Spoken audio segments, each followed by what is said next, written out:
कल्याण लोकसभा मतदारसंघातून खासदार डॉक्टर शिंदे यांना महाराष्ट्रातून सर्वात जास्त मताधिक्याने लीड मिळेल आणि विरोधकांनी येऊन बघावे की डॉक्टर शिंदे यांना अनेकांचा पाठिंबा आहे। पंतप्रधान मोदींवर मुख्यमंत्री एकनाथ शिंदे यांच्यावर टीका करणाऱ्यांकडे आम्ही लक्ष देत नाही, टीका करणाऱ्यांचे राजकारणात वाटोळे होईल, असे उद्योगमंत्री उदय सामंत यांनी डोंबिवलीतील महाराष्ट्र जनरल मजदूर संघटनेच्या कार्यक्रमात काढले आहेत। डोंबिवलीतील महाराष्ट्र जनरल मजदूर संघटना असंघटित नाका कामगारांचा 11वा वर्धापन दिन सोहळा व भव्य कुटुंब मेळाव्यात प्रमुख पाहुणे म्हणून राज्याचे उद्योगमंत्री उदय सामंत यांनी उपस्थिती दर्शविली।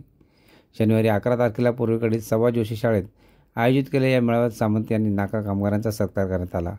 या मेळाव्यात संघटनेचे संस्थापक अध्यक्ष लक्ष्मण मिसाळ, शिवसेना कल्याण जिल्हाप्रमुख गोपाळ लांडगे, उपजिल्हाप्रमुख राजेश कदम, डोंबिवली शहर प्रमुख राजेश मोरे, सागर जेथे, बंडू पाटील, शरद गंभीरराव, रिपाईचे माणिक उघडे, आधार सामाजिक समिती डॉक्टर दुखंडे यासह अनेक पदाधिकारी उपस्थित होते।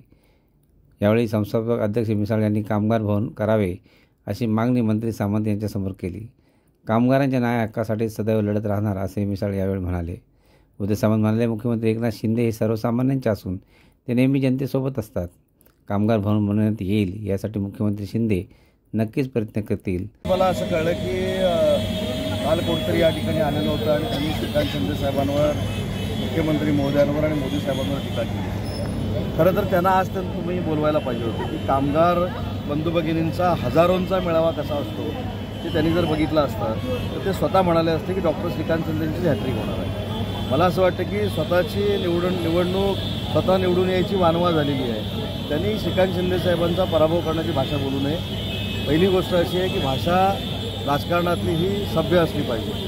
नरेंद्र मोदी साहेबांनी जी काही वक्तव्य केलेली आहेत त्या वक्तव्यावर बोलण्याएवढे काल आलेले काही इसम किंवा ग्रहस्थ फार मोठे नाही आहेत, त्यांची मी दखल पण घेत नाही। परंतु डॉक्टर श्रीकांत शिंदेंचा विजय ही काळ्या दगडावरची रेघ आहे आणि श्रीकांत शिंदेंचं मताधिक्य हे महाराष्ट्रातल्या 3 पहिल्या खासदारांमधलं असेल। प्रत्येकापर्यंत जे आहे ते कामगारापर्यंत पोहोचण्याचं काम करतंय, प्रत्येक परिवारापर्यंत पोहोचण्याचं काम करतंय। त्याच्या मुला बाळांचं भविष्य होय कसं चांगलं राहील याच्यासाठी पण जे आहे राज्य सरकार काम करतंय। मी आपल्या सगळ्यांना खूप खूप धन्यवाद देतो। आपण सगळे लोक एवढ्या मोठ्या संख्येमध्ये इथे उपस्थित राहिलात आणि लक्ष्मण जे बोलला ते 100% त्या गोष्टी आम्ही अंमलात आणू एवढंच आपल्या सगळ्यांना या ठिकाणी सांगतो। पुन्हा एकदा सगळ्यांचा खूप खूप धन्यवाद। जय हिंद, जय महाराष्ट्र।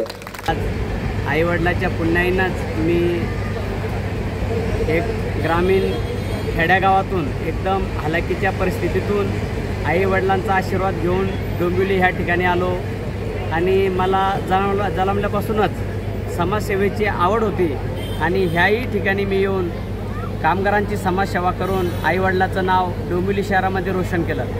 महाराष्ट्र जनरल मजदूर संघटनेचा आज भव्य दिव्य असा 11वा वर्धापन दिन सोहळा ह्या ठिकाणी संपन्न होत आहे।